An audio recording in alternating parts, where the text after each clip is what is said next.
بک نیم: حضرت عائشہ رضی اللہ تعالیٰ عنہا کی حیات مبارکہ کے ایمان افروز واقعات۔ تذکرہ آباء و اجداد۔ ابو قحافہ رضی اللہ تعالیٰ عنہ حضرت عائشہ کے دادا۔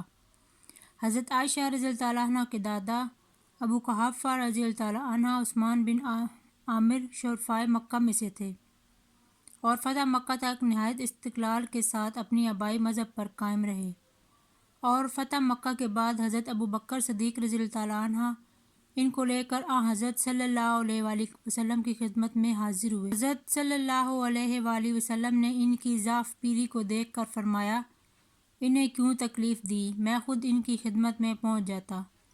حضرت صلی اللہ علیہ وآلہ وسلم نے ابو قحافہ کے سینے پر دست مبارک پھیرا اور فرمایا، اسلام قبول کر لیجئے۔ چنانچہ ابو قحافہ نے اسلام قبول کر لیا۔ حضرت ابو قحافہ رضی اللہ تعالیٰ عنہ نے بڑی طویل عمر پائی۔ محرم 14 ہجری میں عہد فاروقی میں حضرت ابو بکر صدیق رضی اللہ تعالیٰ عنہ کے انتقال کے 6 ماہ بعد مکہ معظمہ میں وفات پائی اور جنت المعلیٰ میں دفن ہوئے۔ ویڈیو اچھی لگی تو فالو، لائک، کومنٹ ضرور کریں۔